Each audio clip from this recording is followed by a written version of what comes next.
Hello and welcome to this special mini episode of the Internet of Things Made Simple. I'm Larry Bohumor. As always, shout out to our new listeners. Check out our new webpage, theinternetofThingsmadesimple.com, and kindly subscribe to this podcast using your favorite podcast service.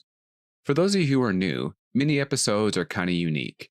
They're topics that got caught in the middle.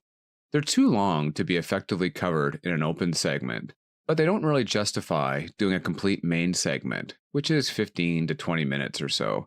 However, they often carry too high of an importance to be ignored, and this issue definitely falls in that category. This episode covers something that's not only timely, it has the potential to have devastating consequences for all of us. And that is, does 5G's launch introduce so many new security vulnerabilities that our data and many key processes are at risk? The warnings are coming out from the experts. Are we choosing to listen? As some of you might know, I've been doing IoT for a long time, a little over 2 decades. And early on, we had to do a lot of convincing to different people about its security levels. We also had to convince people that the networks were reliable, which was made tougher with one carrier who kept on running commercials reminding people of coverage issues. Can you hear me now? Many people did security audits, and once they implemented some best practices, 2G networks usually passed the test with flying colors. Over the past decade, the level and the importance and sensitivity of data crossing cellular networks has gone up exponentially. There have been a few incidents of security breaches, and this is due to some security procedures not being put in place. Once they were, they generally don't exist. This continued on with 4G a few years back, and while there have been some reported incidents, most corporations and government customers feel very comfortable sending vital data across cellular networks, whether that be to a smartphone or through a modem at a remote site or to a police car. So what exactly has changed with 5G? In doing some research, mostly for this podcast, but in general, I learned a new term, attack vectors, which, as I found out, is just a fancy way of saying the number of different vulnerability points or access points that hackers can exploit. As you can imagine, the more attack vectors you have, the higher level of security that is required, and the more potential holes you have in your network infrastructure. According to our friends at Nokia, 5G offers a lot more attack vectors than what 4G had. In fact, up to 200 times more. You may wonder why, and so did I. So when I did a bit of research, I found out it has to do with 5G's heavy reliance on software, edge computing, and cloud-based technology.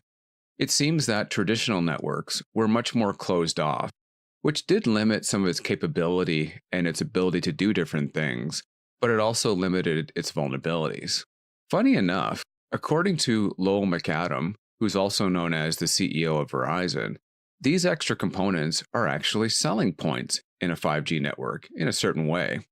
You might remember a podcast that we did about why you should not buy a 5G phone in 2019. One of the reasons was that most of the great features that 5G will be turning on won't be there to start. One of these long-term features, which has been trumpeted by Verizon, is a freakishly long battery life that 5G phones will have. In fact, they say it'll be up to 1 month per charge. This is possible, according to Mr. McAdam, as much of the computing and processing power is going to be moved away from your phone and onto the network, and that requires a lot of edge computing and cloud work.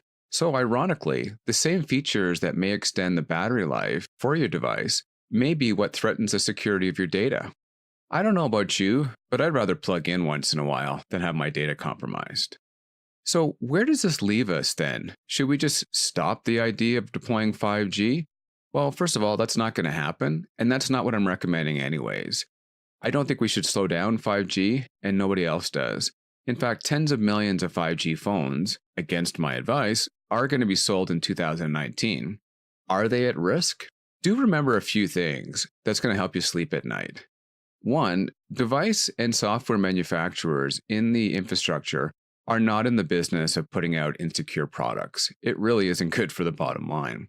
They are aware of all these issues, they are aware of all these vectors, and they are definitely working on it. So I assume they're going to have some solid security on moment one, and are going to continue to monitor it and put out patches and everything else as time goes on. The second is carriers have some incredibly smart engineers who are just used to dealing with hackers. It's not like hackers haven't tried to attack previous networks before. So they're going to ensure that all key components are backed up, secured, and all the other different ways they do to secure our data. And then finally, many corporate customers use things like 256-bit encryption, dedicated VPN tunnels. They keep their traffic off the main internet.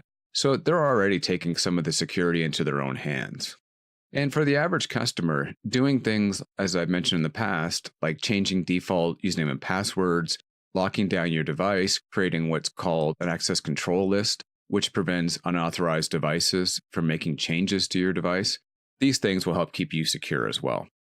However, I am hoping they go one step further than they have in the past. And that might mean slowing things down. I'm not sure they will, and that's because of 5G adds a whole new layer of complexity. And here's what I mean by that. 5G's low latency and high data are going to make it appealing to a different level of sensitive data than we've ever had go across a cellular network before. This includes being able to control cars, sending health records back and forth, remote surgery, things that need to have an extra level of security to them.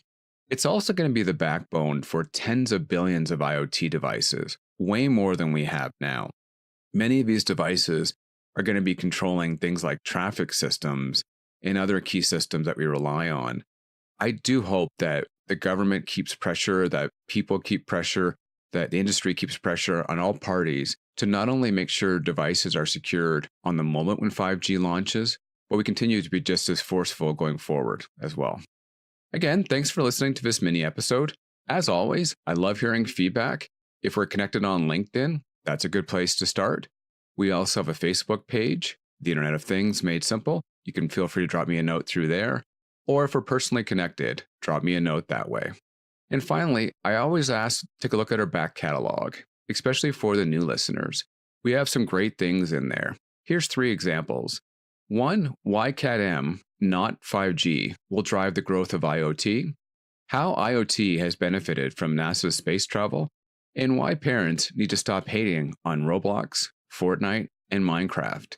These games help your kids much more than you think. Thanks again for listening. I'm Larry Bohumer. We're back on Thursday with a full episode.